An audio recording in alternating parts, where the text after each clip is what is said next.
My name is Savitri, and I'm 45 years old. I've lived a simple life with my husband, Raj, for almost 20 years. We have 2 children, a son and a daughter. I've always been a proud wife, and our family meant everything to me. Raj was always the hard-working, dedicated husband, and I supported him in everything he did. But, as life would have it, things began to change over time. About 2 years ago, Raj was offered a job opportunity that required him to travel frequently. The job was a blessing for our family financially, but it meant long months of him being away. At first, I was okay with it. I knew it was for the best, and I loved him for doing what was needed for us. But the loneliness, it began to eat away at me. The house felt empty without him. I had to manage everything, raising the kids, handling chores, and it started feeling like I was carrying the weight of the world on my shoulders. It was during this time that I met Neil. He wasn't anything special, at least not at first. He ran a small grocery store near our house, a local familiar face who always greeted me with a smile. When Raj was gone, I started to go there more often, buying small things we needed. I guess I was just looking for something to distract me, something to fill that space Raj's absence left behind. Neil was kind. He would always offer to help me carry the bags or even make small talk as I browsed the aisles. At first, I thought nothing of it. He was just friendly, just a neighborly guy trying to make a living. But slowly his gestures became more personal. He started asking about my family, about Raj's travels. He'd mention things like, "You must feel lonely, being by yourself all the time." And the truth was, I did. One evening, after my usual grocery run, he asked if I wanted to grab a cup of tea. He had this way of making everything seem so easy, so natural. At first I hesitated, but then I thought, why not? It's just a cup of tea. And that was the first step. We met often after that, at first just talking about trivial things. But it didn't take long for the conversations to get deeper. He listened to me. He understood my frustrations, my worries about the family, and my insecurities. It was something I hadn't realized I needed until I felt it. But as the days passed, I started to feel something more. He would look at me in a way that made my heart skip a beat. It wasn't like how Raj looked at me. This was different. It was more intense, more intimate, and I didn't know how to react. I didn't want to feel this way, especially when I knew it could destroy everything. But Neil, with his charm and his attention, made me feel seen in a way I hadn't in years. I started looking forward to our meetings, to the conversations, to the comfort he provided.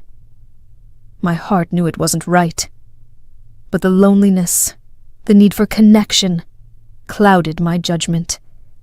And that's how the temptation began. I wish I had known then what I know now. I wish I had stopped myself before things went too far. But I didn't. And I will live with the consequences of that decision for the rest of my life. I never expected it to go this far.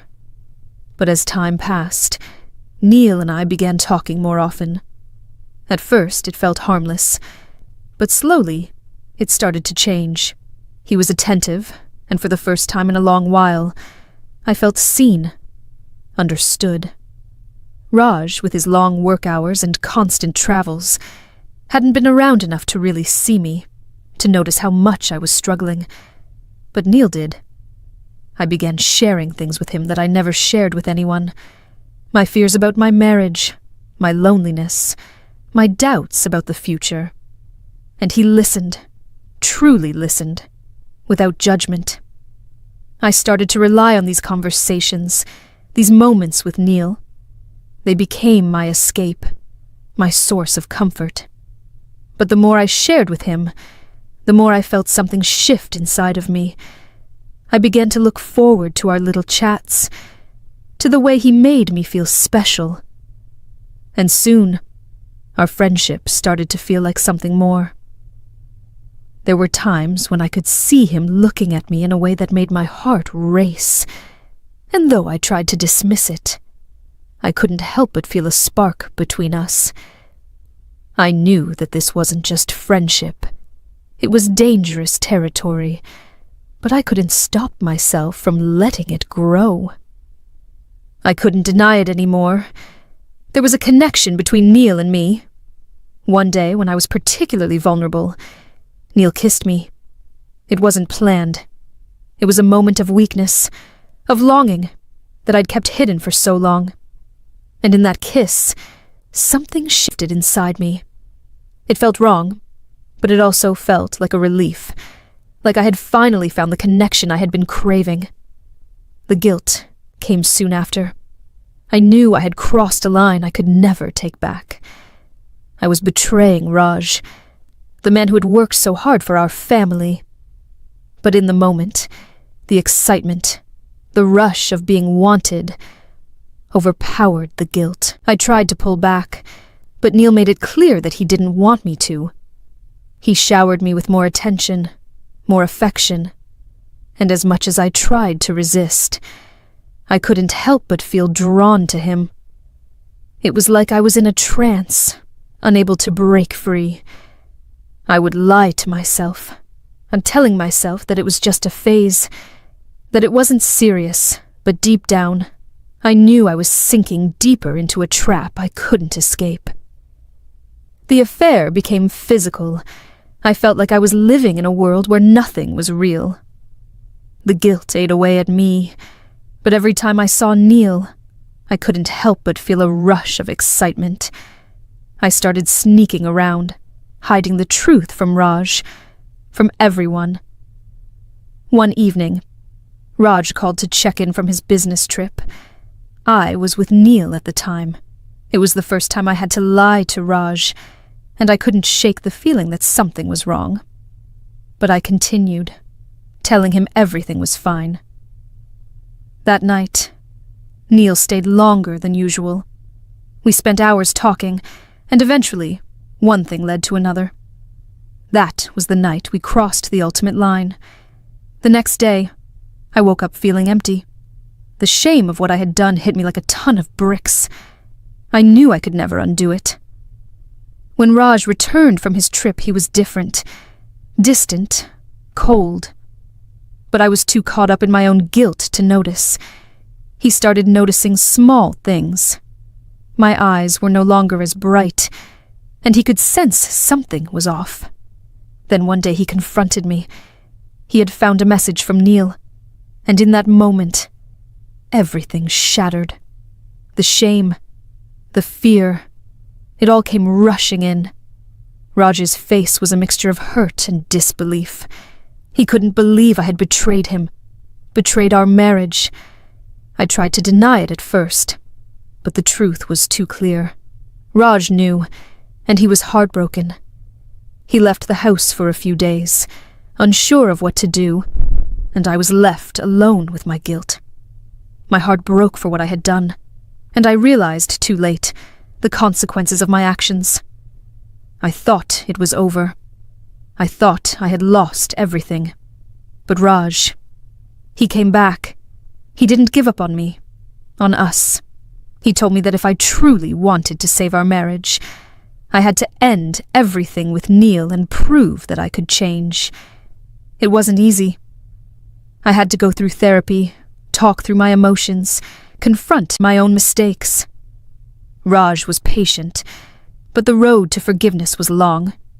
He was willing to try again, but only if I was truly committed to making things right. Neil didn't give up. He continued to reach out, trying to pull me back into his world. But this time, I knew what I had to do. I had to protect my family, protect Raj, and put an end to the lies. It wasn't easy. Neil tried every trick in the book, sending messages, showing up at the house, trying to convince me that I was making a mistake, But I had made my choice. I knew I couldn't go back. Rebuilding our marriage wasn't easy. There were nights when I thought we wouldn't make it, when I thought the damage was too great. But Raj didn't give up. We fought for our family, for our future. And slowly, piece by piece, we began to heal. Raj forgave me, but forgiveness didn't come overnight. It took time, patience, and a lot of work. But through it all, I learned the value of trust, loyalty, and commitment. What I've learned through all this is that nothing is more important than trust in a relationship. I took my marriage for granted, and in the end, I nearly lost everything. But I am grateful for the second chance I was given. My message to anyone who might be listening is this: protect your relationships, be loyal, and never forget the value of trust.